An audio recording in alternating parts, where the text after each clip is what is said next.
சாம் B. Chelladurai அவர்களின் போதனை களஞ்சியத்திலிருந்து.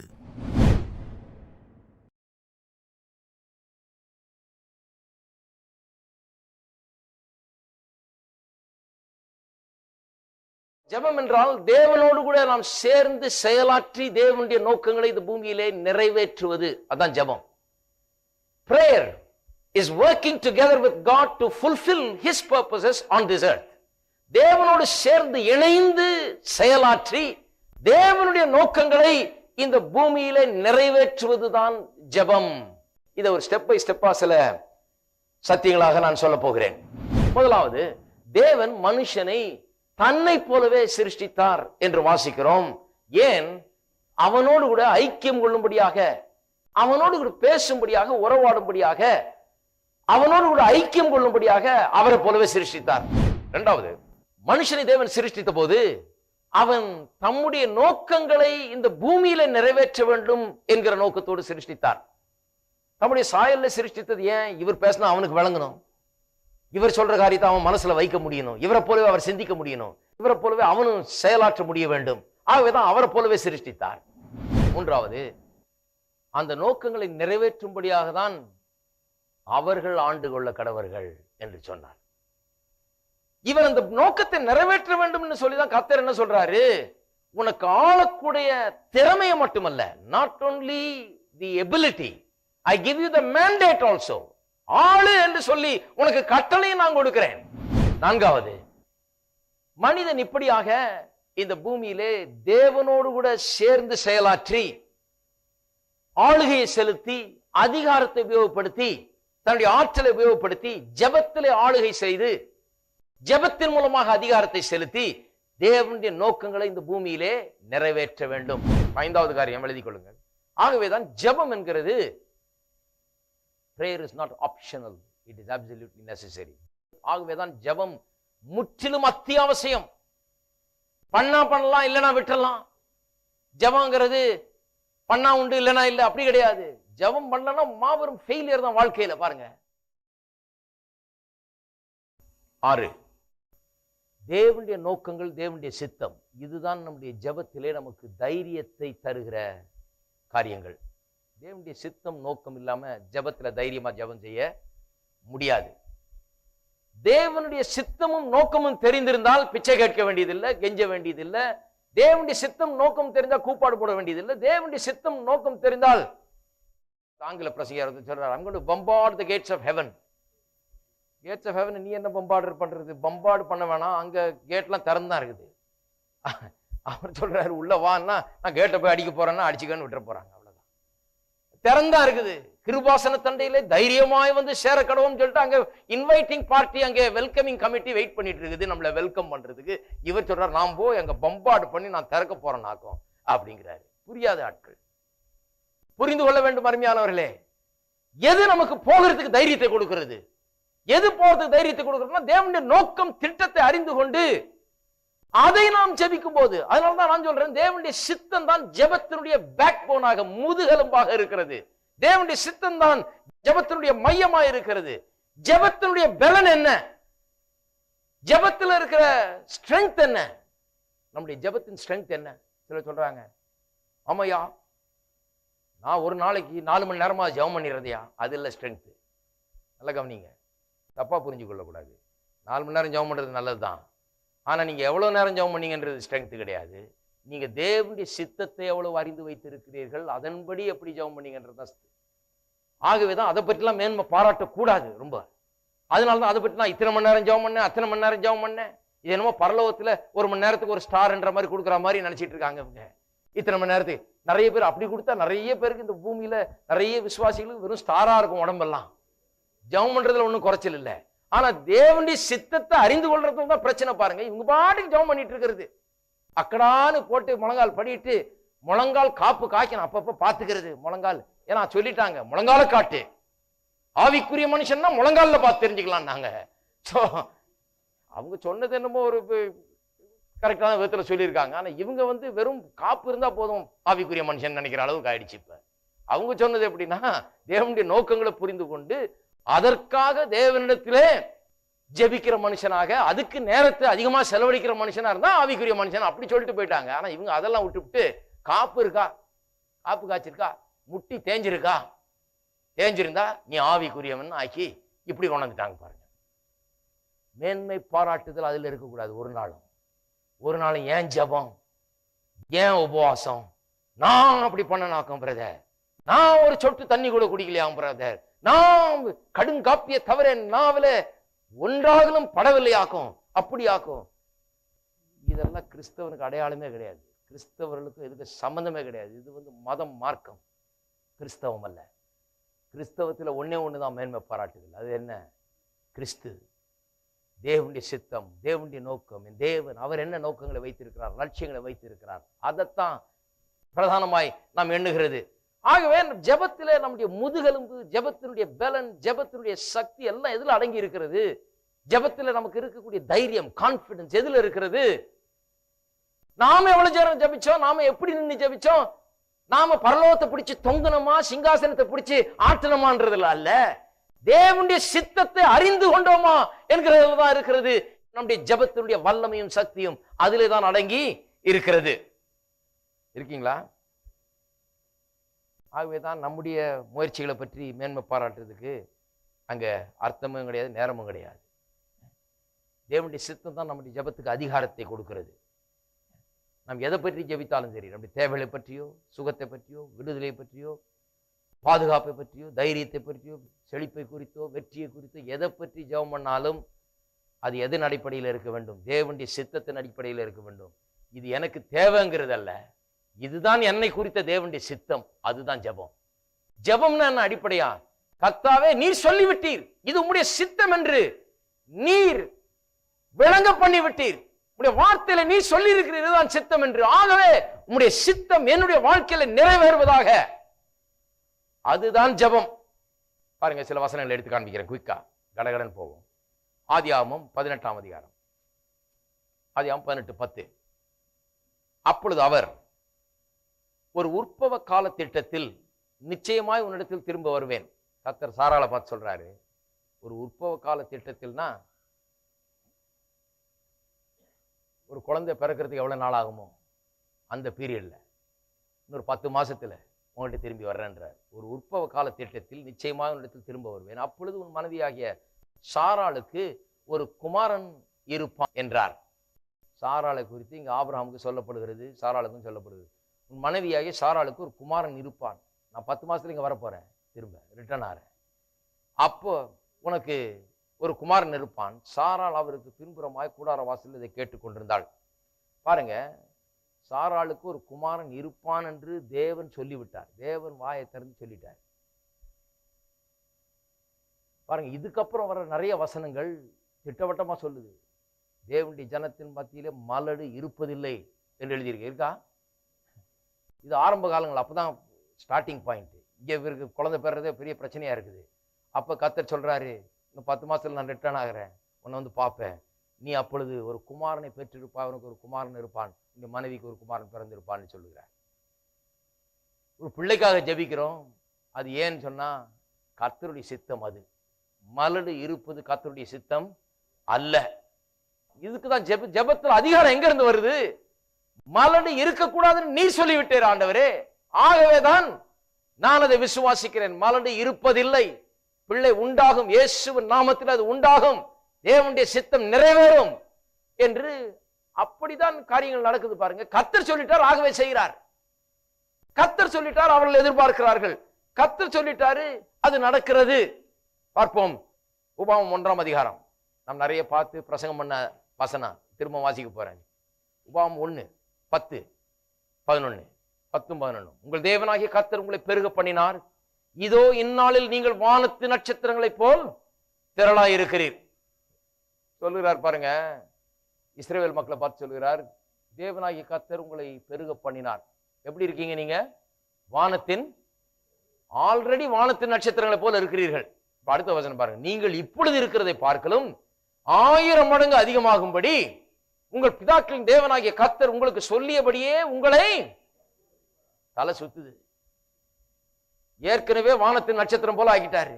பிள்ளை இல்லாதவன் எடுத்து அவனுக்கு ஒரு வாக்கு கொடுத்து அந்த வாக்கு தத்தத்தை அவன் விசுவாசிக்க, கர்த்தர் அப்பா நீ பிள்ளை இல்லாம இருக்கக்கூடாது, நீ ஏன் ஆளு, என்ன நம்பி வந்தவன் பிள்ளை இல்லைன்னு சொல்லலாமா, நீ என்ன நம்பி இருக்கிறவன் இப்படி இருக்கலாமா, நீ இப்படி இருக்க கூடாது, உனக்கு பிள்ளை இருக்கிறது ரொம்ப அவசியம், ஏன்னா எல்லாம் பாக்குறான், உனக்கு பிள்ளை இருக்கணும்னு சொல்லி அவனுக்கு பிள்ளைய கொடுத்து அற்புதத்தை செஞ்சு, மனைவிக்கு 90 வயசு இவனுக்கு 100 வயசு, அப்ப பிள்ளைய கொடுத்து வானத்தையும் பூமியை அசைச்சு அவனுடைய கற்பத்துல வேலை செஞ்சு அவங்களை திரும்ப இளமையாக்கி அவர்களுக்கு பிள்ளைய கொடுத்து இப்படி எல்லாம் பண்ணிட்டு, அது பண்ணது மட்டுமல்ல பிள்ளையே இல்லாதவன் 1000 மடங்கு பெரியவன் ஆக்கிட்டு அப்புறம் சொல்றாரு, இப்போ வானத்து நட்சத்திரம் போல பெருசா இருக்கிறீங்க, அவனை வானத்து நட்சத்திரம் போல ஆக்கிட்டார் அவனுடைய சந்ததிய.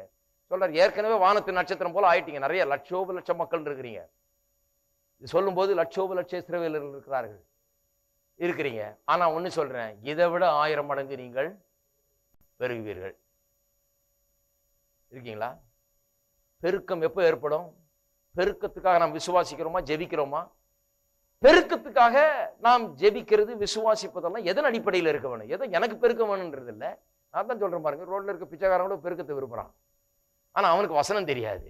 எனக்கு அவனுக்கு என்ன வித்தியாசம்னா, என்னுடைய தேவனாகிய கர்த்தர் சொல்லிட்டாரு, நீ இன்னைக்கே பெரிய ஆளா இருக்கிற, ஆனா இதை விட 1000 மடங்கு ஒன்ன பெருக்கும்படியா நான் சித்தம் கொண்டிருக்கிறேன். எனக்கு தலை சுத்துது, ஆனா நான் ஸ்டெடி ஆகிக்கிட்டு இதையே தியானிச்சு இதையே என் வாயில வச்சு, இவர் இப்படி சொல்லிட்ட பிறகு நான் கண்டதையும் பேசிட்டு இருக்க கூடாது, இல்லையா? வாயை கழுவ வேண்டும். இருக்கீங்களா? மற்ற பேச்செல்லாம் நிறுத்தி, இந்த சிறுமை ஏழ்மை தாழ்மை அந்த பேச்செல்லாம் நிறுத்தி, இந்த போலியான நாடகத்தெல்லாம் நிறுத்தி, கர்த்தாவே நான் ஒன்றும் இல்லை, நான் குப்பை, நான் தூசி, நான் ஒன்றுக்கும் அருகதே, இதெல்லாம் நிறுத்தணும் பாருங்க. வாயெல்லாம் சுத்தமா கழுவி முதல்ல இருந்து ஆரம்பிக்கணும். ஆண்டவரே, ஏற்கனவே இவ்வளவு தூரம் கொண்டு வந்து இருக்கிறீரு, முன்ன இருந்தது எப்படி, ஆனா இதை விட 1000 மடங்குன்னு சொல்லிடு, எனக்கு தலையே சுத்துது, இருந்தாலும் அதை நினைச்சு நான் ஸ்தோத்தரிக்கிறேன். 1000 மடங்கு என்னை பெருக்குகிறபடியால் ஸ்தோத்திரம், 1000 மடங்கு என்னுடைய வாழ்க்கையில் ஆசீர்வாதத்தை கொண்டு வருகிறபடியால் ஸ்தோத்திரம். ஆவியில் ஆத்துமாவில சரீரத்திலே என்னுடைய கையின் பிரயாசங்களிலே எல்லாவற்றிலும் அப்படி செய்கிறபடியால் நமக்கு ஸ்தோத்திரம். இருக்கீங்களா?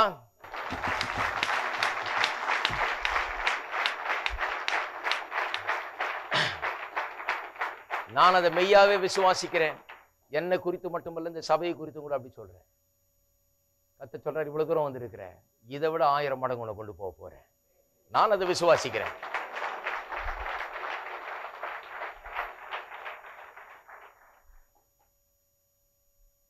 உண்மையாகவே என்று உள்ளத்தில் நான் அதை விசுவாசிக்கிறேன், வாயில் அதை உச்சரிக்கிறேன். விசுவாசத்தை நான் அறிக்கை செய்கிறேன். எல்லா நேரத்திலும் அறிக்கை செய்யறேன். கஷ்டமான நேரத்தில் அறிக்கை செய்யறேன், நல்லா இருக்கிற நேரத்தில் அறிக்கை செய்யறேன், ஸ்மூத்தா போற நேரத்தில் அறிக்கை செய்யறேன், எதிர்ப்புகள் வர்ற நேரத்திலையும் அறிக்கை செய்யறேன். அதே தான் பிடிச்சிட்டு இருக்கேன். என்னுடைய கர்த்தர் சொல்லிவிட்டார், நீர் சொல்லிவிட்டீர், அதை நீர் எனக்கு செய்யும், போதும், அவ்வளவுதான். நான் ஒன்னும் கேட்கல ஆண்டவரே, நீர் சொன்னீர், எனக்கு என்ன தெரியும்? 1000 மடங்குன்ற கான்செப்ட் எனக்கு தெரியாது. நீர் தான் என் மனதில் வைத்தீர், நீர் தான் எனக்கு அதை சொல்லி கொடுத்தீர். நான் கேட்டேன் 1000 மடங்கு, எனக்கு டபுள் மடங்கு கொடுத்தாலே போதும். இப்ப இருக்கிறதுக்கு டபுள் மடங்கு கொடுத்தாலே போதும். ஆனா 1000 மடங்குன்னு அவர் சொல்லிட்டதுனால விடுறது இல்லை. மனசு வச்சுட்டேன், 1000 மடங்கு தான். டபுள் மடங்கெல்லாம் போதாது, ட்ரிப்பிளும் போதாது, குவாட்ரிப்பிளும் போதாது, எதுவும் போதாது. 1000 மடங்கு, 1000 மடங்கு பெருகின பிறகு திரும்பவும் சொல்ல போறேன்.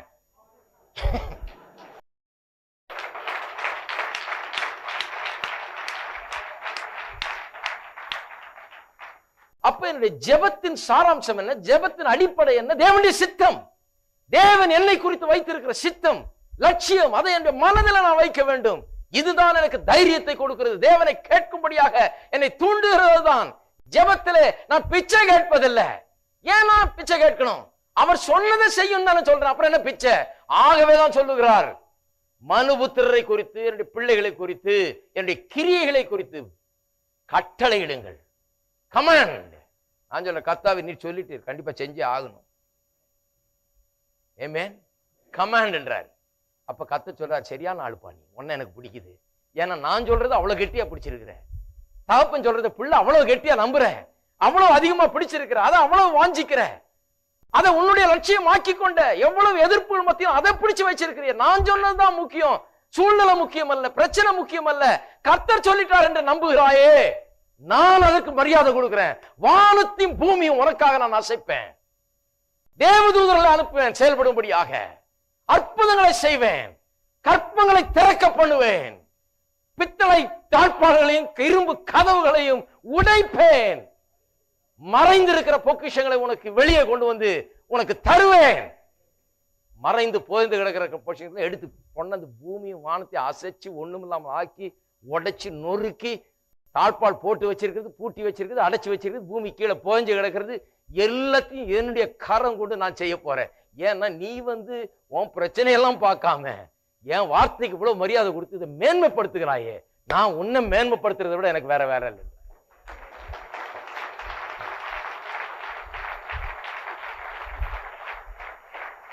இப்படிப்பட்ட ஒரு எண்ணம் உள்ள வரலன்னா ஜெபம் பண்ணி பிரயோஜனம். சும்மாவே ஆண்டவரே என்ன இது ஜெபமா? இது அதல்ல ஜெபம். ஆண்டவரே நீர் சொன்னீர், சொன்னபடியே நீர் செய்கிறபடி ஆளுமுக ஸ்தோத்திரம். வாக்கு மாறாத தேவனே உம்மை துதிக்கிறேன். அற்புதமானவரே உம்மை துதிக்கிறேன். வானத்தை பூமி சூரியனை கூட எனக்காக நிறுத்துறவர் நீர். சமுத்திரத்தை பிளக்க பண்ணுகிறவர், வானத்திலிருந்து மன்னாவை கொட்டுகிறவர். ஆகவே நான் உண்மை விசுவாசிக்கிறேன். இதுதான் ஜெபம். சும்மா போய் கெஞ்சுறது, கூப்பாடு போடுறது அல்ல, கண்ணீர் அல்ல, விசுவாசம்.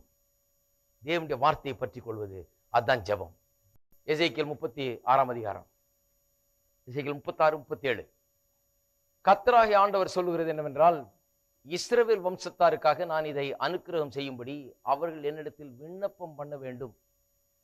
எதை அனுக்கிரகம் செய்யும்படி? எதை அனுக்கிரகம் செய்யும்படி? வாசிக்கிறேன். மந்தை பெருகிறது போல அவர்களில் மனிதரை பெருக பண்ணுவேன். கர்த்தர் சொல்லிட்டாரு, மந்தை பெருகிறது போல உங்களை பெருக பண்றேன், மனிதரை. ஆனால் இஸ்ரவேல் மக்கள் நான் இதை அனுக்கிரகம் செய்யும்படி அவர்கள் என்னிடத்தில் விண்ணப்பம் பண்ண வேண்டும். தமிழ்ல எப்படி உல்டாவா வருது, இங்கிலீஷ்ல அப்படி வரும் பாருங்க. அருமையா சொல்லப்பட்டிருக்கு. கடைசி சென்றத்தை முதல்ல வாசிக்கணும். மந்தை பெருகிறது போல அவர்கள் மனிதரை பெருக பண்ணுவேன். ஆனா என்ன பண்ணும்? கர்த்தர் என்ன சொல்றாரு? இஸ்ரவேல் வம்சத்திற்காக நான் இதை செய்யும்படி அவர்கள் என்னிடத்தில், நல்லா கவனிங்க, கர்த்தர் சொல்றாரு மந்தை பெருகிறது போல பெருகும்படி நான் சித்தம் கொண்டேன், நான் அதை செய்வேன். ஆனால் நான் காத்துக்கிட்டு இருக்கிறேன். இஸ்ரவேல் மக்கள் இதை நான் செய்யும்படி என்னிடத்தில் அவர்கள் விண்ணப்பம் பண்ண வேண்டும். எப்ப நடக்க போகுது இது? மந்தை பெருகிற மாதிரி இஸ்ரவேல் மக்கள் என்னைக்கு பெருக போறாங்கன்னு சொன்னா, கர்த்தர் சொன்னதுனால இல்ல, என்னைக்கு கர்த்தர் சொன்னதை இவர்கள் மதிச்சு மரியாதை கொடுத்து அதை எடுத்துக்கொண்டு தங்களுடைய லட்சியமாக்கி கொண்டு, கர்த்தாவே நீ சொன்னபடியே ஆகட்டும் என்று என்றைக்கு அவர்கள் கேட்கிறார்களோ, இஸ்ரவேல் மக்கள் இதை கர்த்தர் அவர்களுக்கு அனுக்கிரகம் செய்ய வேண்டும் என்று என்றைக்கு கேட்கிறார்களோ அன்றைக்கு தான் நான் செய்வேன்றாரு. நான் செய்வேன்றதை சொல்லிட்டேன், இப்ப நீ எடுத்துக்கிட்டீங்கன்னா இதை விசுவாசித்தால் இதை இதன்படி எனக்கு செய்யும் என்று என்னைக்கு கேட்கிறாங்களோ அன்றைக்கு தான் நான் செய்வேன்றாரு. நீங்க கேட்கலாம், ஏன்யா செய்வேன்னு சொல்லிட்டாருல்ல, அப்ப செய்ய வேண்டியது தானே, நான் கேட்கிற வரைக்கும் என் வெயிட் பண்ணிட்டு இருக்கணும். அது அப்படிதான் அவர் சொல்றாரு, நீ கேட்கிற வரைக்கும் நான் செய்ய போறது இல்லை, நான் செய்வேன். மந்தைய பெருகிறது போல பெருக பண்ணுவான், ஆனா நீ கேட்கிற வரைக்கும் வெயிட் பண்ண போறேன் நான். அநேகருடைய வாழ்க்கையில ஆசீர்வாதம் வெயிட் பண்ணிட்டு இருக்கீங்களா? இவங்க புலம்பிட்டு இருக்கிறாங்க, ஆண்டவரே ஆசீர்வாதம் எங்கே, என்னை காண மாட்டீரோ, இப்படி கண்கள் என்னை நோக்கி பார்க்காதோ, என்னை ஜெபத்தை கேட்க மாட்டீரோ, என் மீது இறங்க மாட்டீரோ. கர்த்தர் சொல்றாரு, இந்த போயட்ரி எல்லாம் விட்டுரு, இது ஜெபமே கிடையாது. நீ என்னைக்கு இந்த ஜெபத்தெல்லாம் மாத்திரியோ அன்னைக்குதான் உனக்கு ஆசீர்வாதம் வரும். ஆசீர்வாதம் எப்பவோ காத்துட்டு இருக்கு. நான் எவ்வளவு சொல்லிட்டேன், 1000 மடங்கு பெருக்குவேன்னு சொல்லிட்டேன். உன் குறைகள் எல்லாம் கிறிஸ்து இயேசுவின் மூலமாய் அவருடைய ஐஸ்வர்யத்தின்படி, தேவனுடைய ஐஸ்வர்யத்தின்படி சந்திக்கப்படும் சொல்லி இருக்கிறேன். நானு குறைகள் எல்லாம் போக்கப்படும் சொல்லி இருக்கிறது. ஐஸ்வர்யத்தை உனக்கு நான் கட்டளையிடுறேன்னு சொல்லி இருக்கிறேன். நீதிமானுடைய வீட்டுல ஐஸ்வர்யம் தங்கும் என்று எழுதி இருக்கிறது. எல்லாம் சொல்லிட்டேன் நானு. ஆனா நீ ஆண்டவரே என்னை கேட்க மாட்டீரோ, எனக்கு செவி கொடுக்க மாட்டீரோ, என்னை கவனிக்க மாட்டீரோ, என்னை நோக்கி பார்க்க மாட்டீரோன்னா கர்த்தர் சொல்றாரு, ஏன் உனக்கு கிடைக்காது, வெயிட்டிங்ல தான் இருக்கணும். இது பிளஸிங் எல்லாம் வெயிட்டிங்ல தான் இருக்கணும். எப்போ வெயிட்டிங்ல இருக்கிற பிளஸிங் எல்லாம் வந்து சேரும்னா, கர்த்தாவே சொல்லிட்டு நீர் என்னுடைய குறைகள் எல்லாம் உம்முடைய ஐஸ்வர்யத்தின்படி சந்திப்பேன் என்று சொல்லி இருக்கிறேன். சொன்னபடினால் அப்படியே நீர் செய்ய வேண்டும் என்னுடைய வாழ்க்கையில, அப்படியே இது நடக்கட்டும் இயேசுவின் நாமத்திலே என்று சொல்லி அவர் சொன்னதை எடுத்து கேட்கும் போது அவர் சொல்றாரு, ரைட் டைம் வந்துருச்சு உனக்கு. நிறைய பேர் சொல்றாங்க, அதுக்கு ஒரு டைம் வரணும் பிரதர். டைம் எப்படி வருதுன்னா இப்படிதான் வருது. நமக்கு அறிவு வர்றதுதான் டைம் வர்றது, நமக்கு வெளிச்சம் வர்றதுதான் டைம் வர்றது, நமக்கு புரியறதுதான் டைம் வர்றது. எனக்கு எவ்வளோ நாள் ஆச்சு புரியறதுக்கு டைம் தேவைப்படுது. அப்பதான் டைம் வருது பாருங்க. கர்த்தர் சொல்றாரு, நீ வெயிட் பண்ற, நான் வெயிட் பண்றேன். நான் எப்போ தீர்மானிச்சிட்டேன் செய்யறதுக்கு, ஆனா நான் வெயிட் பண்ண போறேன். நீ என்னைக்கு டிசைட் பண்றியோ அன்னைக்கு இதெல்லாம் கிடைக்கும். 2 நாளாகும் திருப்போம், 2 நாளாகும் 6:17. இங்கே சாலமோன் ஒரு ஜெபத்தை செய்கிறான். தேவாலயத்தை கட்டிவிட்டு தேவாலயத்திலிருந்து ஒரு ஜெபத்தை செய்கிறான். அற்புதமான ஜெபம் பாருங்க. 6:17. இஸ்ரவேலின் தேவனாகிய கர்த்தாவே, தேவரீர் உமது அடியானாகிய தாவீதுக்கு சொன்ன உம்முடைய வார்த்தை மெய் என்று விளங்குவதாக. சொல்றான், எங்க அப்பனுக்கு ஒரு வார்த்தை சொன்னீர் ஆண்டவரே, எங்க அப்பனுக்கு சொன்னது போல அப்படியே செஞ்சா போதும், வேற ஒண்ணு நான் கேட்கவே இல்லை. கரெக்டான பிரேயர். இதை தவிர வேற எதுவும் ஜெபமே கிடையாது பாருங்க. இதெல்லாம் மற்றதெல்லாம் அந்த பொய்யான மார்க்கங்கள், இதெல்லாம் பொய்யான புலம்புதல், அலப்புதல்னு சொல்லி இருக்குது வேதத்துல. அலப்ப வேணாம், அதுதான் அது. மெய்யான ஜெபம் என்னன்னா, கர்த்தாவே நீர் சொன்னது மெய் என்று விளங்குவதாக, நீர் சொன்னது என் வாழ்க்கையில நிஜமாக்கப்படட்டும், நீர் சொன்ன வார்த்தைகள் என் வாழ்க்கையில கைகூடி வரட்டும். பாருங்க என்ன ஆள்னு, எங்க அப்பாவுக்கு சொன்னீர், அதை இப்ப செஞ்சா போதும். கர்த்தருடைய உள்ளம் அப்படிப்பட்ட மனுஷனை கண்டு பூரிக்கிறது. அதனால்தான் நான் சொல்றேன், வெற்றி வாழ்க்கைக்கு எப்படி இந்த புஸ்தகம் ரொம்ப அவசியம். ஏன் இந்த புஸ்தகத்தை போட்டு இவ்வளவு பிரசங்கம் பண்ணிட்டு இருக்கிறோம்? சரி சொல்லுவாங்க, என்னங்க அப்படி பிரசங்கம் பண்றாரு, வாரம் பிரசங்கம் பண்ணிட்டே இருக்காரு. பிரசங்கம் பண்றாருன்னா இதுதான் வெற்றி புஸ்தகம். எல்லாம் சொல்லுங்க, இது என்னுடைய வெற்றி புஸ்தகம். இந்த புஸ்தகத்துல என்ன இருக்குதுன்னா, என்ன செஞ்சிருக்காரு கர்த்தர், என்ன செய்ய விரும்புறாரு, என்னை குறித்த நோக்கங்கள் என்னன்னு இதுல எழுதியிருக்கு. இது இல்லாம வெற்றியே கிடையாது. இது தெரிஞ்சாதான் நான் ஜெபம் பண்ண முடியும், இது தெரிஞ்சாதான் என் உள்ளத்துல வைக்க முடியும், இது தெரிஞ்சாதான் என் மனதை அதுல செலுத்த முடியும், இது தெரிஞ்சாதான் நான் விசுவாசிக்க முடியும்.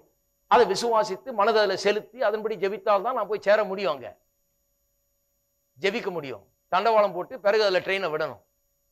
இருக்கீங்களா? இயேசுடைய வாழ்க்கையை பாருங்க, அவருடைய வெற்றிக்கு காரணம் என்ன? யோவான் 17ஆம் அதிகாரத்தில் வாசித்து பார்த்தீங்கன்னா, நேரம் இல்லை வாசிக்கிறதுக்கு, 6ஆம் வசனமும் 9லேருந்து 12ஆம் வசனத்தை வாசித்து பார்த்தீங்கன்னா, பிதாவே நீர் என்ன அனுப்பினீர், நான் வந்தேன், நீ சொன்னதை செஞ்சேன், உடைய நோக்கத்தை நிறைவேற்றினேன். அதுதான் வெற்றி. ஏன் அவ்வளவு சக்சஸ்ஃபுல்லா இருந்தாரு? அவர் வெற்றி நாயகன். அவரை பாருங்க என்ன பண்ணாரு. என்ன ஒண்ணும் இல்லை, நீ சொன்னீர், நான் செஞ்சேன், உங்களுடைய வார்த்தையை நான் நிறைவேற்றினேன், உங்களுடைய லட்சியங்களை நோக்கங்களை நான் நிறைவேற்றினேன், அவ்வளவுதான் என்று சொல்லுகிறார். ஆகவே தான் சொல்லுகிறார் யோவான் 4ஆம் அதிகாரத்தில் சமாரிய ஸ்திரீயோடு பேசிட்டு இருந்த பிறகு சொல்லுகிறாரு, என்னுடைய பிதாவின் சித்தத்தை செய்வதே என்னுடைய ஆகாரமா இருக்குது. அதான் வெற்றி, அதான் ஜெபத்துல வெற்றி. என்னுடைய பிதாவின் சித்தத்தை செய்வதே என்னுடைய ஆகாரமா இருக்கிறது. யோவான் 11:41-42 சொல்றாரு, பிதாவே நான் என்னுடைய ஜெபத்தை நீர் எப்போதும் கேட்கிறீர், இருந்தாலும் இங்க கூடி வந்திருக்கிறவங்க புரிஞ்சுக்கிறதுக்காக ஜெபம் பண்றேன்ற. என் ஜெபத்தை நீர் எப்போதும் கேட்கிறீன்னு எனக்கு தெரியும், இவனுக்கு புரியலையே, ஆனால் இவன் புரிந்து கொள்ளட்டும், இங்க கூடி இருக்கிற ஆட்கள் புரிந்து கொள்ளட்டும். அவங்க என்ன யாரோன்னு நினைக்கிறாங்க, நீர் என்னுடைய பிதான்னு சொன்னா நம்ப மாட்டேங்கிறாங்க, நான் அங்கிருந்து வந்தேன்னு சொன்னா நம்ப மாட்டேங்கிறாங்க. ஆனால் இன்றைக்கு அதை புரிந்து கொள்ள வேண்டும் என்று நான் ஜெபிக்கிறேன்.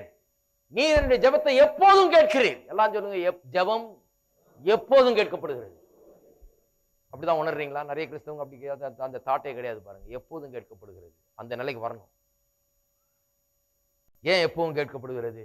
1 யோவான் 5:14-15 அற்புதமாக சொல்லப்பட்டிருக்கிறது. 1 யோவான் 5:14-15 நாம் எதையாகிலும் அவருடைய சித்தத்தின்படி கேட்டால் அவர் நமக்கு செவி கொடுக்கிறார் என்பதே அவரை பற்றி நாம் கொண்டிருக்கிற தைரியம். அவருடைய சித்தத்தின்படி கேட்டால் செவி கொடுக்கிறார் என்பதுதான் அவரை பற்றி கொண்டிருக்கிற தைரியம்.